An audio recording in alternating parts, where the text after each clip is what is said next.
Are you looking for answers or guidance? Join us on Across the Veil, and let our psychics help guide you. Thank you for joining us today. We hope you enjoy the show.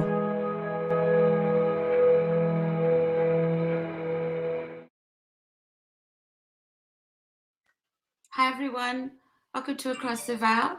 I'm Psychic Cat, and on today's show we have movie producer Jason Figgis. How are you? Good. How are you? Good, thank you. You're just telling me about the rain there, how beautiful it is. Yeah, because I'm in an attic room at the moment where I do a lot of editing, and you can hear the rain on the glass. It's very relaxing, very peaceful. It is very nice. We've got a couple of viewers. Thanks for watching. Thanks for tuning in. If you've got any questions as we go, please leave them in the comments. And so, how many movies have you produced, Jason?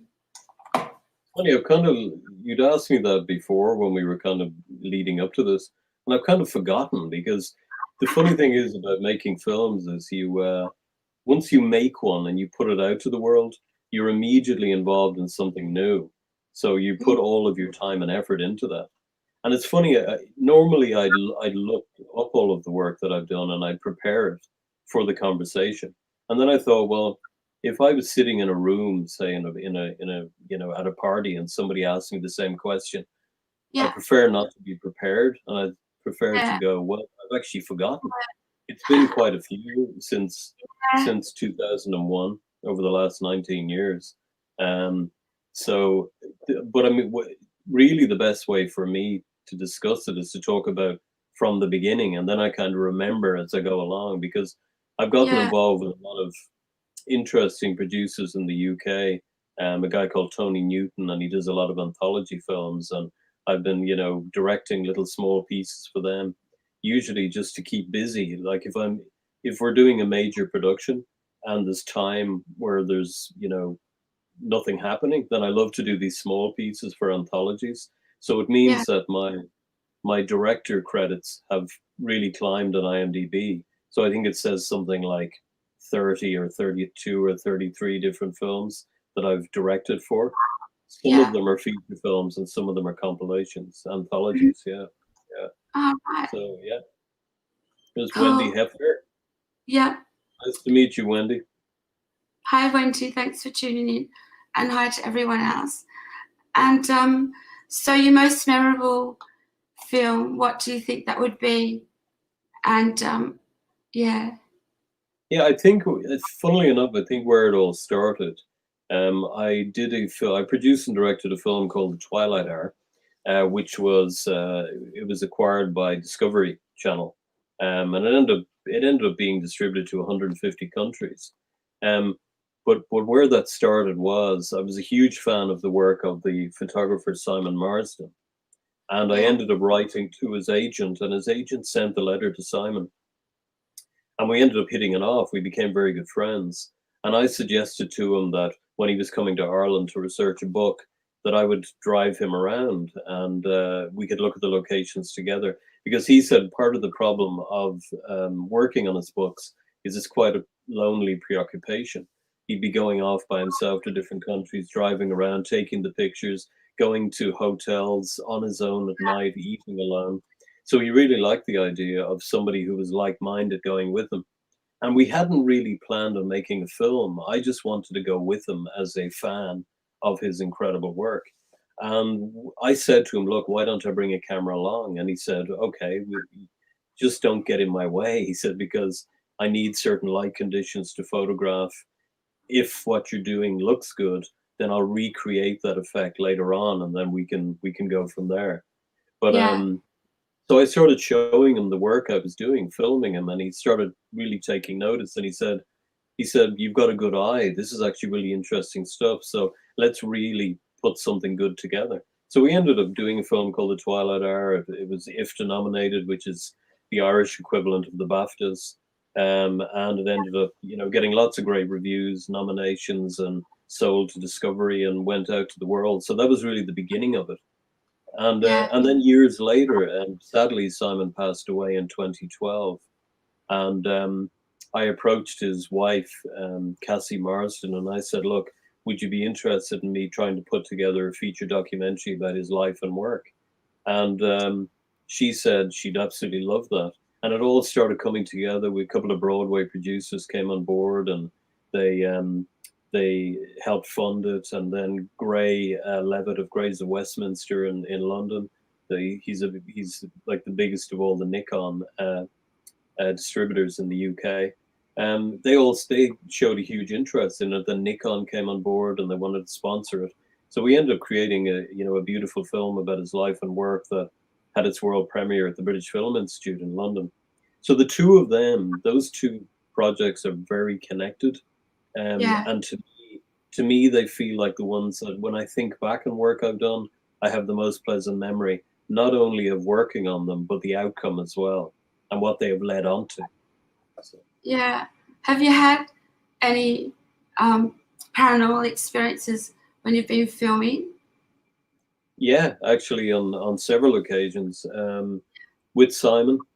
Simon and I were filming at Castle Leslie in County Monaghan, which is a beautiful Victorian castle in the north of Ireland. It's not part of Northern Ireland, but it's just below the border in County Monaghan. Yeah. And we were there, and Simon was photographing in the ballroom, and he said, "Come over and have a look at this." And I walked over. And he said, look through the lens. And I looked through the lens, and there was a dancing light in the lens, flickering away in the lens. And he said, "Now look outside the camera."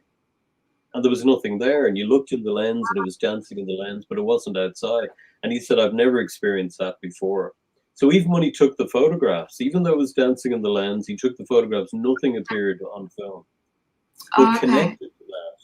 connected to that, about a year later, my father and I, we went back to that exact same part of the castle, and it was pitch dark, and we thought we'd be very daring, and we walked down in the dark down to the ballroom, and we were standing in the ballroom just trying to acclimatize our eyes to the darkness, and suddenly the entire room lit up in a huge white light, and then disappeared, and we just went, "Whoa, that's incredible. What was that?"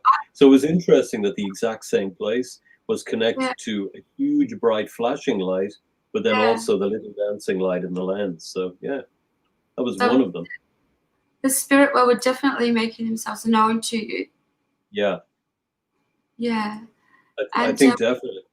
But we went to another place called Woodlawn House. Hello, Shelley. Nice to meet you. G'day, Shelley. How you doing? Very nice to meet you. We went to another place called Woodlawn House, and when we were filming there, we heard a woman crying in the upstairs rooms. And when we went up to investigate, that entire part of the building was burned out. So there was no way of even accessing it. But the three of us there, we all heard this woman crying upstairs. Okay. Yeah. Did anyone say who it may be? Did you get any mediums involved? No, we didn't get any mediums involved. No, we just kind of had the experience, accepted the experience, and then moved on. We kind of thought, well, we were there at that moment, and we had the experience. Now let's move gently away and leave whoever it is to. Yeah, I'm not really. Hey, how are you? Nice to see you. Hope you're doing well, Ms. Miller. I don't know. I've never really been interested in trying to get somebody in to clear a place of a spirit, or I've never been involved in that kind of thing. I just kind of, if I have an experience, it's an experience I've had, and then I just go about my day, or leave the location if we're leaving the location, Well, they do. The spirit world do like watching your work. I know that. Right. Actually, yeah. I've got. Yeah. I mean, there are many experiences. There was another one I was working on a film at Charleville Castle. She's asking, how did that experience make me feel? Ms. Miller is asking, how did it make me feel?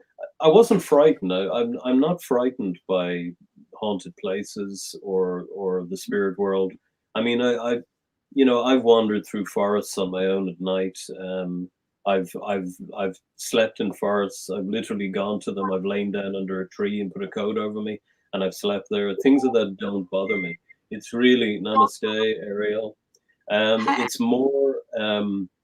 It's more cities. That's what freaks me out.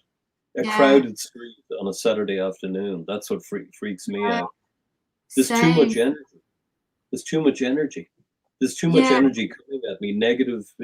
Everybody's problem, you know, yeah. in that moment seems to be exacerbated, you know, and I seem to take it all on. So I find being around large groups of people problematic. I'm much better one on one. I can't go So to you parties. Can't do that whole thing. okay, so you're an empath. Yeah, I've often thought that I am. Yeah. Well, an example of that is I was directing a documentary at the King's Head Theatre in Islington, and it was for Sky Arts. And when we moved in there, um, we were put up in this beautiful room at the top of the theatre, and it had a big skylight, kind of similar to where I am now. You know, the skylight in the attic. And I was sitting there with my fiance, and I looked behind her, and there was a young girl standing in the doorway who looked like Alice in Wonderland.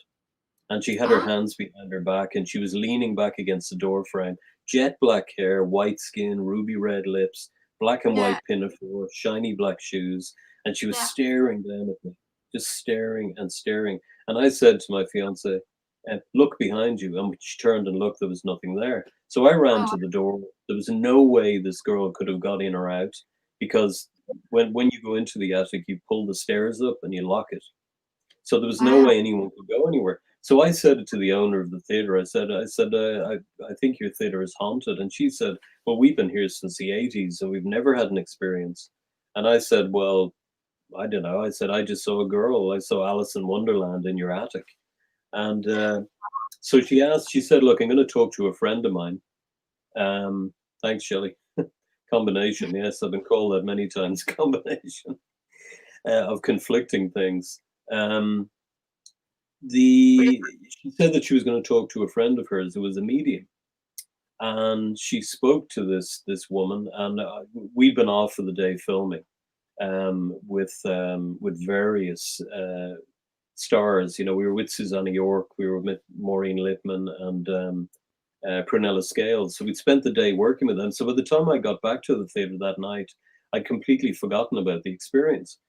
So I Mhm. was called in anyway into the room by the owner of the theater, and she said, "I want you to meet this lady." And the woman was sitting in the corner of the room, dressed in dark clothes. And I walked over to her and I shook her hand, and she held my hand in her hand for a long time. It was getting uncomfortable, and Yeah. she just smiled at me and said, "I'm very pleased to meet you, Jason." So I had to go about, finishing another shoot. And that night, Stephanie called me in, the owner of the theater, and she said, "That woman is the medium I told you about." And she said that you have the ability to see things very strongly and to feel them very strongly. So I thought, wow, that's pretty amazing, because, I've had experiences my whole life pretty much. One of the most amazing was my grandmother, who I really adored. She died when I was 10, and I couldn't get over it. I couldn't deal with it at all. And I had this experience where I dreamt of a white room, and it was a really white. It was difficult to look into Yeah. how white it Mhm. was. And then at the end, a door opened, and the light was even whiter on the other side of the door. And my grandmother walked out with her hands in the air like this, and she just smiled and she said, "I'm in a better place." And I Wow. woke up. I woke up and I was totally fine. No more Yeah. tears, no more hysterics over my grandmother. It was just this feeling of warmth that she had actually come to give me this message. Oh, So that's that was pretty nice. incredible. Yeah, definitely, definitely. We've got a few You're like, viewers you're watching. probably thinking, what the hell? No, not at all. I've had many paranormal experiences myself, so I do believe, Yeah, definitely. And we've got a few people watching. Thanks everyone for watching across the veil. thanks for Um, tuning in. yeah, I'm Kat. I'm today's show we have movie producer Jason Figgis. And now tell us, you've worked with alongside Steven Spielberg also, and Sean Connery. Well, yeah, the funny thing about Sean Connery was, I mean, I never met Sean Connery. I ended up getting early on in my kind of career of working in film. I started out in animation, and Yeah. I was what they were called a cell painter. So I used to paint all the animated characters. This was back Oh, in the day when computers weren't involved. Everything was done by hand, right? it would have taken Everything was ages, done by right? huh? What? It would have taken forever to do all that back then. It did. It did because Yeah. every drawing was there are 25 drawings per second. So Wow. every so you literally 25th of a second is what you're working on each time Yeah. you do a picture. Thank you, Yeah. Lewis. Greetings. Um, and I can't even remember why I met. Oh yes, yes. So I started off in animation doing Teenage Mutant Ninja Turtles. And then Yeah. I ended up, I went over to London and I heard that Steven Spielberg was holding interviews for his company, Amblimation, in London for American Tale 2, Fievel Goes West. Yeah. And I went along and I ended up getting a job. It was just like, oh my God, I've just got a job here. So I'm going to have to leave Ireland, move to London and work for Steven Spielberg. Now, of course, he Wow. was rarely around at all. I mean, he would fly in from the States at the odd time, but he did turn up one day while I was working. And I was pretty annoyed that a shadow had loomed over me while I was painting. But when I looked up, it was Steven Spielberg with his video camera filming what I was doing. And I kind of went, oops. Yeah. Oops. So that was nice, and our team won the team award for kind of quality of work we were doing. So we were all given T-shirts with Fievel, you know, the mouse on the T-shirts, Yeah. and on the back it said something like here's to you, Furhead, or something. You know, I can't remember, but it's really nice. Still have it actually. It smells a bit funny, you know, because it's quite old, but I've held on to it. It's a nice memory. But how it got onto the Sean Connery film was the following year I got another job working for another animation company because it was all contract work. And this Mm. company was it was called Richard Williams Studios. Now he was well known for creating all the animation for Who Framed Roger Rabbit, but he had done a lot of work from the '60s on up. So in the late '60s, he had recorded Sean Connery when Sean Connery was early in his career, doing the Yeah. voice for this character for a film that he wanted to make in the Yeah. '90s, which became the film that I worked on. So it ended up he had recorded Sean Connery 30 years before for Wow. this film that he made 30 years later. So it's Mhm. amazing to be animating characters and working on characters that Sean Connery was voicing, but he had recorded 30 years previously. And the same Wow. with Vincent Price was involved in that film, and Kenneth Williams. So it is amazing how you can become connected to people, you know, over a vast period of time without ever knowing that you were going to, you know. So Yeah. What's your favorite part of the world? Did I ask you that to film? to film in, well, Yeah. so far it's looking like I mean, I love Yorkshire, I love Northern England. I have a very special kind of affinity with Northern England. But Mm. I've filmed now recently a couple of projects in Suffolk, where John West lives. And really how Wow. that came about was I was working on a project about Montague Rhodes James in East Anglia, and John West had seen The Twilight Hour a few years earlier, and he had commented on YouTube, and I had responded to him saying, "Thank you very much for your lovely comments about the film." And Yeah. we started talking. And then when he found out that I was you probably know John West writes for Psychic News, and so when he found out that I was in East Anglia, he wanted to interview me, but he only found out after I'd come back to Ireland.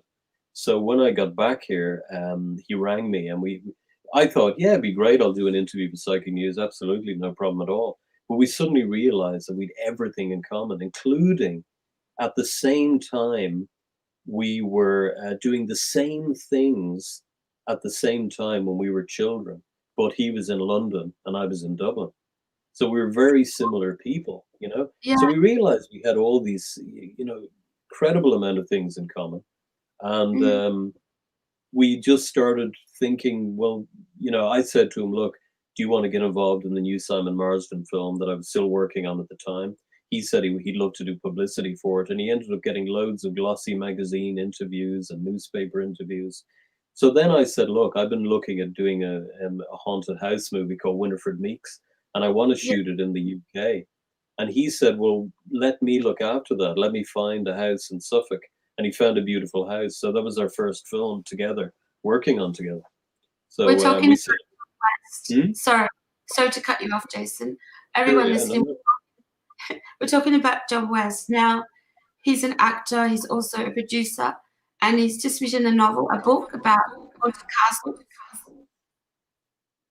That's right, John West. I mean, in fact, not only that, I mean, he's got three ghost books. He had the first one out, Britain's Haunted Heritage, but he's got another two coming out, Britain's Ghostly Heritage and Britain's Haunted Land. And I've been designing the covers for his books for him, which is very exciting as well. So we have this strange relationship whereby we'll have a conversation about something. Hi, Mercury, nice to meet you. We'll have a conversation about something, and then suddenly it'll turn into a film project, that we're working on. Yeah. No, it's like Colin Wilson. I don't know whether he mentioned that we're working on a documentary about Colin Wilson, who was a great, existentialist thinker and writer. He wrote The Outsider in 1956. I mean, he was homeless. He was living on Hampstead Heath in a sleeping bag, and then going to a library every day and writing this book. And at the age of 24, he wrote one of the most incredible books ever written, and it's still considered one of the greatest books ever written. And he went on to write up to nearly 200 books throughout his lifetime. So we're working with his family in creating a film called Dreaming to Some Purpose, the life and work of Colin Wilson. So that's very exciting. But again, that's another project that John West had said to me, I know you love Colin Wilson. I know I love Colin Wilson. Let's do a project about his life. And it went from there, because I actually sat at Colin Wilson's feet in his study while he read me the opening chapter of his memoir. Which was incredible because he was working on it at the time. And he just said, hey, sit. He said, sit there. And I said, there's no chair. And he goes, what's wrong with the carpet? Sit on the floor. So I happily sat at the feet of Colin Wilson while he read me his opening chapter, which was amazing. Now, one of my favorite movies, Christmas Carol. Say that again, I missed it. One of my favorite movies is A Christmas Carol. Oh, yeah. Yeah. Now, you've done something to do with this Carol, haven't you? Worked on something. Yeah, I did a version of that actually, but I mean, there are many versions of it. I think the version that I love the most is the Alistair Sim version, directed by Brian Desmond Hurst in 1950. And that's a wonderful adaptation and very close to the book, to the source material, to Charles Dickens' novella. So I ended up doing a version crazily for very little money. Kind of thought, hey, I'm going to do a big Victorian epic Charles Dickens film, and I've got no money to make it whatsoever. But we did it, and it ended up being given the stamp of approval by the Dickens Fellowship of New York, and Guerrilla Films took it on and distributed it. So it was like, they were kind of like going, this guy, is very bold in attempting such a thing for no money. So they really got behind it. But the Dickens Fellowship said that it was one of the most accurate adaptations of the novella. So I was thrilled with that. But this November, we're releasing an audiobook version of it, and we're giving the money to charity. So I just thought it'd be a very nice thing to do, It is. That's a very good thing to do. Very good karma that will bring. We're doing it for Barrettstown. Barrettstown was Paul Newman's. He basically set up a kind of a foundation in Ireland for children that weren't well, and for their families to go with them to this incredible place in Barrettstown. So we're going to try and make as much money as we can and give it all to them, which I think that'd be nice, That's amazing. And what age were you when you realised you wanted to be a movie producer? Well, funnily enough, I mean, ever since I was a very young boy, I've had an interest in films, and I'd recognize an actor and then make a point of remembering their names, to the stage where my parents would, even when I was only 6 or 7 or 8, they'd say to me, "Oh, what's that actor's name?" And I'd tell them, "Oh, thanks," and they were like, it didn't really occur to them that I was a very small boy and I knew every actor in every film that I'd ever watched. So Yeah. from it, I ended up buying the very first issue of Starburst magazine, which is one of the longest running and successful cult magazines of all time. And I remember reading it and going, "Wow, wouldn't it be amazing to be a filmmaker and Mm, to have your work in this magazine?" And then years later, I was in it featured as the director of the month. And I was kind of like, this is bizarre how yeah. you can kind of make things come true, if you really focus on them. I mean, it's Yeah. been a long road. It's been a long kind of hard road getting stuff done, Mm, but yeah. persevering has been the order of the day. Yeah, of course. You know what? I love the old movie sets, the furniture. I noticed the furniture they used, like the old phones and the chairs and the tables, just Yeah, everything. Like that, it's not in movies anymore. That that it gives that energy. Do you know what I mean? The I energy know of a what you mean, film. Older films have this energy. So, like but they especially do. black. And well, it's funny because I was only talking to John West about that recently. That if you're looking at a movie, say made in the 1940s, and and it's a contemporary film set in that period, I said it's not only an interesting drama, but you're looking at history because you're looking at the fashions of the day and the way everything looked and the countryside and the buildings and the cars. I said you're actually looking at a documentary, which is a Yeah, drama also. You know. So I've especially always found that fascinating. Yeah, period films. I mean, most of the films I have in my collection, most of them don't go beyond the early 1980s. I much prefer work, 30s, 40s, 50s, 60s, 70s. I just I think because there wasn't special effects per se, they didn't have computer generated imagery, that they mm, had to concentrate on a really good story and really good characters. And that's what interests me. I want to really believe in the characters that I'm looking at in a film, and that's what kind of engages. yeah, Car chases are fine, and for their own thing, and a lot of them is kind of bubblegum movie where you leave your brain at the door and you just go, okay, I'm just going to have a bit of fun here. But yeah, that has to be a rare thing. You want to engage with real characters and stories yeah, that you walk away thinking about them. yeah. I look at the old movies, like especially Elvis Presley movies. I love the backdrops they used and the furniture, the stage thing on. It's just all amazing. Yeah. Mm. Yeah, so much different to now. And it's like the backdrop brings so much character to the movie. Yeah. Yeah, I agree. Yeah. We've got a few viewers. Hi everyone, thanks for tuning in to Across the Veil. And if you've got any questions, please leave them in the comments. So yeah, but oh, here we go. We've got a question. Lewis Stenner says, "You had many lifetimes as an actor. Yes, filmmaking is a game of preserv. I can't say the word. Can you say it, please?" Perseverance. It's a game of That's the one. perseverance. I You're couldn't right, get it Lewis. out. Am I pronouncing your name right, Lewis? Yeah. Thank you, Lewis. Yeah, that's funny you say that about as an actor because once I rang my mother and I left a message on her answering machine, and when she listened to the message, the entire Yeah. message I had recorded in the thick Yorkshire accent, and I'd no memory of it.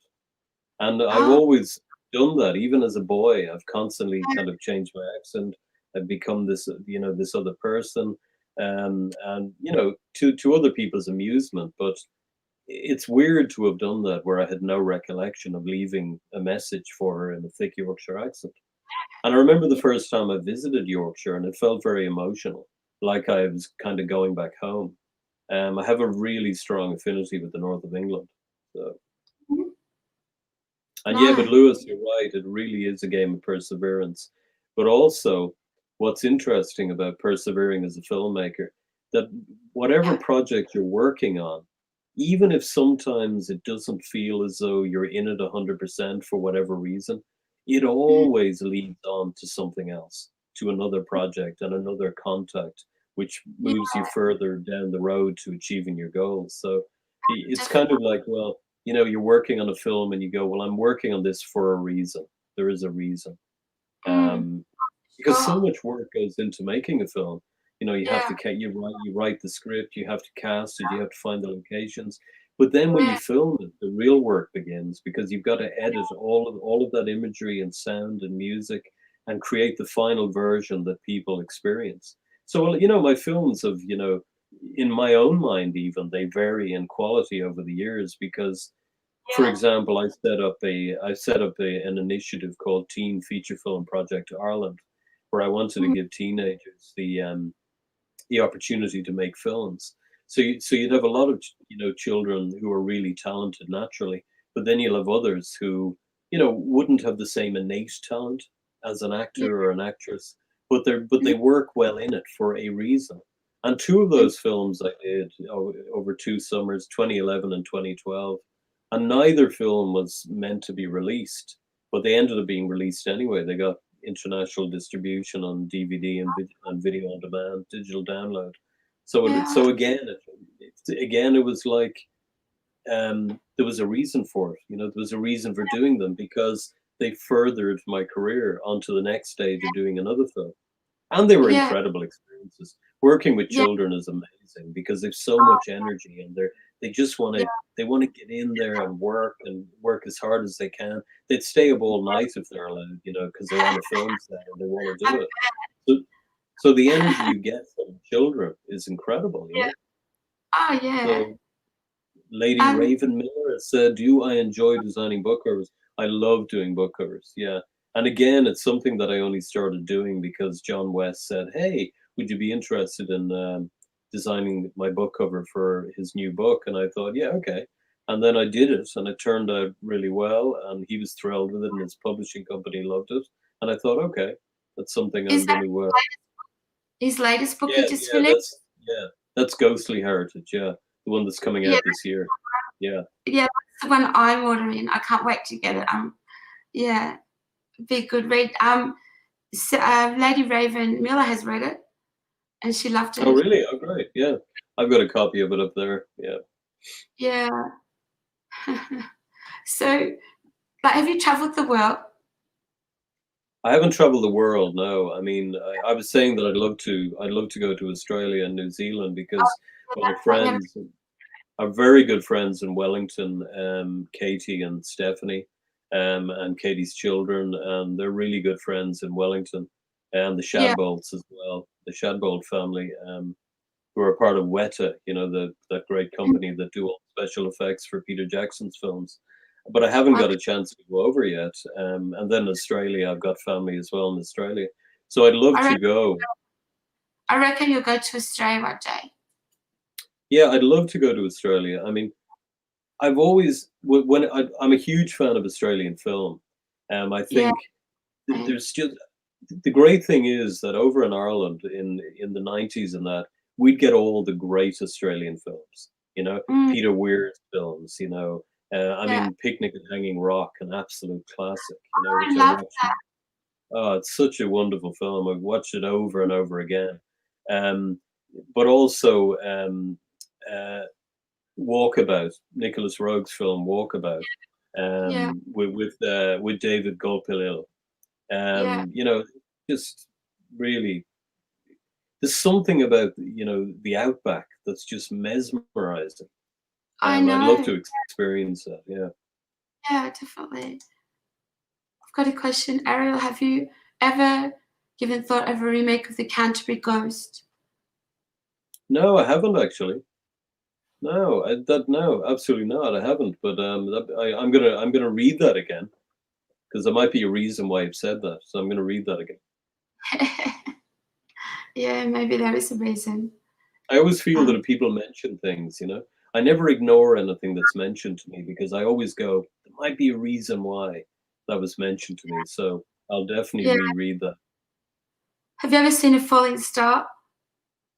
Oh, many times. I thought so, yeah. Do you make a But I used wish? to, well, oh, always, yeah. I mean, I used to lie on the ground with my brother Peter. My brother Peter and I love camping and hiking. We actually Mm. lived in my parents' back garden for 6 months in a tent. Oh, right. But whenever the sky was clear, we would we lived right at the foot of the Dublin Mountains, so there wasn't a lot of light coming from the city reflecting into the sky, so we'd get a very clear sky. So we'd lie there and we'd watch the stars and we'd wait for falling stars. But we always imagined when you're lying there on Earth looking up, imagine if you were just suddenly spun off into outer space. So I know. you'd have that feeling of, my God, you could be just suddenly spun off into outer space. So I yeah, know. we'd watch for falling stars and we'd make wishes on them. Yeah, yeah, absolutely. Yeah, there's a lot of people out in the world that believe in UFOs and that they've been taken and they've been brought back. I've heard Well, I quite a think few. I think it'd be very arrogant to imagine that we're the only intelligent life form in such an Mm, incredible sprawling universe. for I mean, sure. absolutely crazy for anyone to think that we're the only beings out there. Yeah, definitely. Shelley says, as a little boy, did you do a lot of astro traveling? I think Oh, she's saying that as a statement. she's saying, as a little boy, you did a lot of astro traveling. Shelley is a psychic medium. All right, okay, thanks, Shelley. That kind of makes a lot of sense because, you know, definitely as a boy, I spent a lot of time inside my own mind, and Mm, a lot of time on my own, and I'd walk through the fields, and yeah, I would try and encounter nature as much as I could. I've always been fascinated by nature. So I spent a yeah, lot of time alone. And at night, I'd go to bed early and I'd read books on ghosts and hauntings. And I would do a lot of imagining. So that's interesting that you would put it that way. Yeah, mm, that's very interesting. yeah. Do you like the Mel Gibson movies, Mad Max? I was only thinking about Mad Max a minute ago because when I was talking about Australian films, then of course I should have mentioned the great George Miller. I do, I love them. I mean, you see, again, the only thing about them is they're so fantastical, they're so out there that I enjoy them, but they're not films that I'd put in my favorite movies because to me, what interests me is real human stories. And John Ford said that once when they were filming at Monument Valley, and a reporter came up to him and he said, "What's of interest to film out here?" And John Ford said, "The human face." So, it was, and that resonated a lot with me because I thought, if you can tell really good, strong, simple Yeah, stories with really good actors, representing your work, to me, that's far more interesting than souped up cars racing across the desert and exploding and killing each other. It's kind of like enjoyable, but leave your brain at the door, that kind of thing. yeah. And have you been to Egypt to see the pyramids yet? No, but my great grandfather toured with the Gate Theatre in Egypt in the 1930s. So we Mhm. have a lot of photographs, and I've always found that really fascinating. Tutankhamun, and I know there's a lot of people call him Tutankhamun, but if you Yeah, talk to an Egyptian, a lot of Egyptians will tell you that it's pronounced Tutankhamun. Reason being because Ankh is the symbol of life, so the yeah, accentuation is on the Ankh, not Tutankhamun. It's not broken up. The Ankh is in the middle, so it's yeah, Tutankhamun. yeah. So anyway, that's a pet hate that my father and I have. Whenever we watch something, people go Tutankhamun, and you're like, oh God, Tutankhamun. Yeah. I reckon you better go there one day. You think I'll go there? Yeah. I'd like to go there when it's a little more peaceful. Oh, I'd yeah, be not I'd be fearful of kind of insurrection and yeah, violence, in the Middle not for a East. It's while. not, yeah, It's like maybe in 12 years, maybe. right. Yeah, things have calmed down a bit. Yeah. Yeah. Oh, excuse me. You eating a biscuit? Sore throat. All right. Okay. Yeah. Thanks everyone for tuning in to Across the Veil. If you've got any questions, please put them up. If I leave you in a moment, it means I'm going to cough, so you'll have to take over. I have to take over. Cheers. Sorry. So Shelley is saying, "Wow, powerful calling you to go." Well, what do you mean by that, Shelley?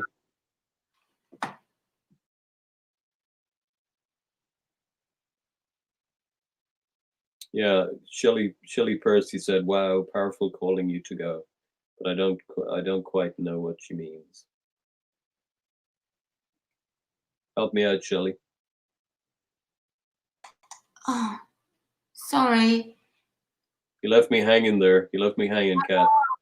Cough on alive. But Wait. remember this is a chilled out chat, so you can cough. You can cough. It's no problem. I know. Real life. Shelley said you have many spirits around you trying to guide you. Oh, thank you, Shelley. I'm very open to taking guidance, most definitely. And Lewis says, what themes would you like to explore in 2021 to 22? Well, thanks, Lewis. Actually, we're quite booked up with projects at the moment, mainly documentaries, some dramas. But again, the kind of dramas we're working on are kind of small dramas with small casts, but strong storylines, where you have very definite characters interacting, not necessarily with a common goal, but the outcome, works out well for the characters. I'm not interested in. I used to make horror movies, but Uh, I don't know. I don't want to put negativity out into the world. There's enough of that. I want to create beautiful films that people look at and walk away from going, "Wow, I'd like to see that again. That meant something to me."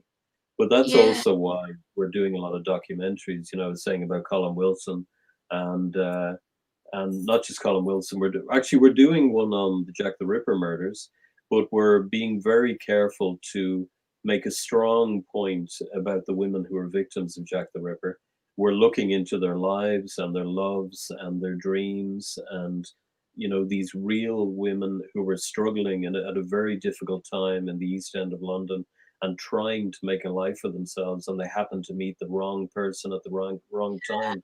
Whereas too many documentaries about Jack the Ripper are all about Jack the Ripper and the mystery of him, and they treat the women like fodder for a killer. And we're not interested in that. We want to show these women as real women, who just fell prey to a vicious psychotic killer. yeah. I read Patricia Cornwell, I think it was, wrote that Right. Jack the Ripper used to lure the prostitutes into his horse carriage with grapes. She wrote that. I know, but look, I'll tell you what. When there's no reason to believe that. There's no proof of that whatsoever. That is merely supposition. Yeah. We're working with two of the world's leading experts on Jack the Ripper, Michael Hawley and Stuart P. Evans, and they have a Mhm. huge amount of experience. Um, I'll let you see when the film is made. I'll send you a cut of it, and you can have a look. But we're looking at one particular guy where the evidence is firmly stacked in favor of him being the Ripper, and they've uncovered some pretty startling stuff. And I'll just say that he's an Irishman from County Westmeath. A doctor, do you think? Correct. A Yeah. doctor. What made you say that? I just got a message from an angel, said a doctor. Yeah. Yeah. Wow. Well, that sent a shiver down me because, right, it is a doctor. Yes. Yeah. Yeah. Hmm. That's interesting. Yeah. Oh, I've got some more comments. Lewis says 1 hour documentaries, dramas are short or full length. Full length, Lewis. We've made the odd short film during the lockdown, the national lockdown here in Ireland, which also happened to be a lockdown in the UK as well. And we did some short films, which were very interesting, but mainly features. They're Oh, more okay. interesting. They're a more interesting format to work on. You've got a much longer period over which to tell your stories better. And also, if you're looking at the life of a real life person, then you need the 90-minute format in order to do proper justice to the story. So Yeah. features, yes. Oh, isn't that nice? That's such a nice thing to say. She is a Oh, special person. I agree, Wendy. Wendy is Absolutely. a very special friend. I've known her for a few years. She's always supported our shows, and she's lovely. Thank you, Wendy. That's really nice. And Ariel says your future work will be a catalyst to bring you for the understanding of the new Aquarian age.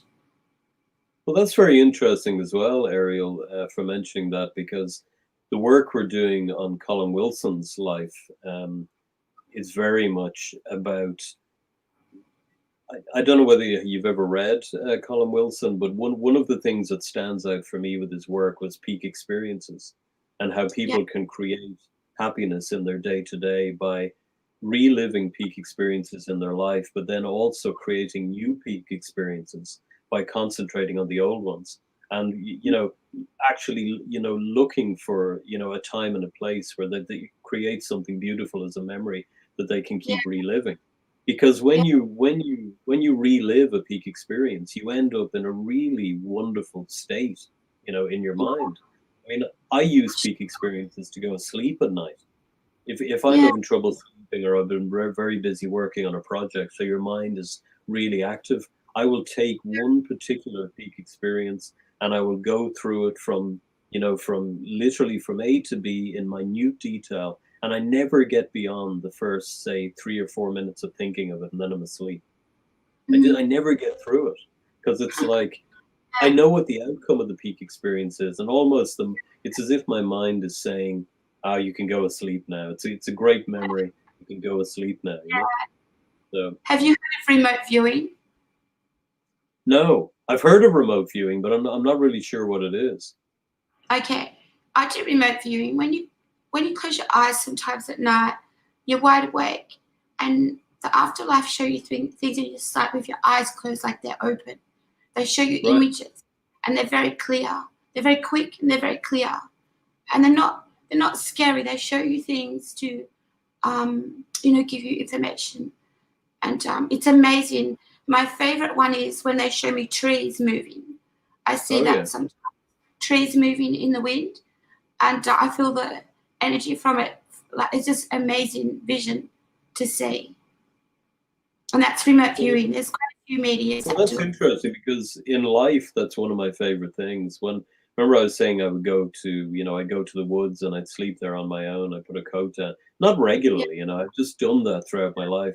But one of the things I loved more than anything was lying on the ground, looking at the tops of trees swaying back and yeah. forth. Such a beautiful, calming thing, and the sound of Uh, the creaking wood, and really amazing. Yeah. it's amazing to see trees in remote viewing. Amazing. And Lewis says peak experience is magnificent. My spelling, Magnificent. my speech isn't good today. Sorry. A great idea to go to bed that way. Yeah, I agree, Lewis. And actually, here's an interesting thing, Lewis. That when we were planning the documentary on Colin Wilson's life and work, I'm a big believer in the three number phenomenon. Twos and threes and fours and fives. Yeah. I'm constantly seeing treble two, treble three, treble eight. It happens all the time. But in the section of Colin Wilson's memoir, he was writing about working on a segment about what's the name of Atlantis, working on a Yeah. section about Atlantis, and he Yeah. said that he kept waking up at 3:33 a.m. And then he'd wake up at 4:44 a.m. And this was constantly happening to him. And 2:22 a.m. It was always happening, treble numbers. And so I finished reading the book, and I said, Yeah. Colin, I asked him, I said, Colin, give me a sign that we're meant to make this film about your life and work. So I Yeah. sat up, and I was in my wife's parents' house, and I sat up, and I was in a little box room there because I'd been working. I had the computer, and I sat up, and I opened the top drawer, right? Yeah. And inside the top drawer was a key, like a key from a hotel, the huge wooden part if people Yeah. steal it from a hotel. And I looked at it, and there was nothing about it that made any sense at all. And I went, I flipped it over, and there were three numbers, 222, in gold raised letters on the back. That was a sign to do it. Yeah. So I put it in. I got quite emotional. I said, "Thank you, Colin. I mean, I couldn't ask for a better sign that we're meant to make this film." So yeah, angel number signs, Shelley. Yeah, absolutely. Yeah, yeah. So and also I'm working a lot with a woman called Helen Golden, and she works a lot with angels, and we've ended up starting to develop projects together as well. And things are really developing nicely there. Yeah. Yeah. It's a beautiful journey to work, when you know that afterlife exists and they're around you and you believe it. And they Yeah. are around to help you. And you never know when they're going to appear, or a miracle's going to happen. You just never know. Yeah. Absolutely. There's John West. Oh, Hello, there's John. John. You finally joined us, John West. Yeah. So John, as John, if you're listening in there, you see that I mentioned that you had brought up the whole idea of doing the Colin Wilson film, and everything John and I have done on this film has been so synchronous. The people that we've ended up meeting. We met Gary Lackman, who is a biographer of Colin Wilson, and he wanted to come on board and help us get the film made. And then all these different people, Colin Stanley, who works on the archive, and then Joy Wilson, Colin's wife, saw my film Son in Marsden, A Life in Pictures, absolutely loved it, and said that she felt that we were the right people to make this film. And I think what they know most of all is that I told them, I said, to me, what a successful film about a person that lived is to create a film that the family love. It doesn't matter about anyone else. If the family love it, you've done the right job. You've done the subject justice. And usually, if that's the case, the people who see the film also love it because you've been that honest in your representation of the person. So yeah, it's fascinating working on real lives. Yeah. And so what's your next project? Well, that's it. That's what we're working on now. We're working on Colin Wilson, working really hard on that, and we're working on the Jack the Ripper film. Are you doing that now? Sorry. Yeah, we're doing both of them now. Oh, So right, Jack okay. the Ripper one, the Jack the Ripper one is called City. Oh my God, I've forgotten the name of it because it's an expression. Help me out, John. City of Dreadful Night. Yeah, City of Dreadful Night. Because at the time of the murders, somebody made that comment in the press. They said it's like a city of dreadful night. So we thought that'd be a perfect name to give the film. And again, as I said, we're really concentrating on this particular suspect, but also the women and their lives and how they ended up in that predicament. Yeah, I see he used to be a man of a mask, like would have another look, maybe a theatre look, like a wig, different makeup, and actually be a man that would visit those ladies of the night. Yeah. Well, he was also, it's funny you should mention the theatre and that. He really enjoyed the theatre, this particular guy. And he used to go to the Lyceum as well, where Henry Irving performed. And Bram Stoker actually met this guy and really couldn't abide being in his company. He sensed something really evil from this guy, Oh, yeah. So, well, we've really come to the end of the show, Jason, and it's been great having you on. But I do have one more question. Do you want to see? Do you want to see driving movies come back around the world? Like, they've disappeared. drive-in movies. Yeah. I think they are starting to come back. I think they are starting to come back. I know in Wow. Dublin there's a drive-in movie experience in Dublin in a place called Dunleary, and I know they're doing that. And then I've also heard about other drive-ins being set up because, of course, it's a great way of showing movies where everyone can stay in their own little bubble, isn't it? They're inside Yeah. their own car and they have a speaker on the they put a Awesome. speaker on the window and they can watch the movie. I think it's a great Yeah, idea. it's Fabulous. Yeah. awesome. We've got another comment from John West. I'm writing some more for the film this weekend. Awesome. Yeah, because he's working. He's working on Jack the Ripper at the moment. Yeah. Well, we have come And to the doing a end. Thanks, wonderful job. everyone. And Shelley says, it's wonderful connecting. Thank you for sharing your amazing stories. Thank you very much, Shelley, and thank you for all your wonderful comments, Shelley, as well.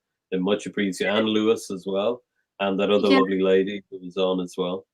I can't Wendy, remember her names. Yes, Wendy. Wendy, thank you very much. it's But all yeah, Raven. really enjoyed it, Kat. Really enjoyed it. Thank you. Thanks, everyone, for tuning into Across the Veil. I've been the Psychic Cat, your host, and we've had on Jason Figgis tonight, a movie producer. And before you go, are you writing a book? Like, do you write also? I do write, yeah, but I'm actually doing a book on a famous English film director, which is based on a series of interviews, and he was a genre filmmaker from the 70s and 80s. I won't say who it is yet, Yeah. but again, when it'll be ready this year, and then I write scripts for movies as well. Yeah, Oh, fantastic. Well, thanks for being on our show. I really enjoyed it. Thank you, Kat. Yeah. Good night, everyone. Thank you for watching a Guiding Raven Media production. Please like, share, and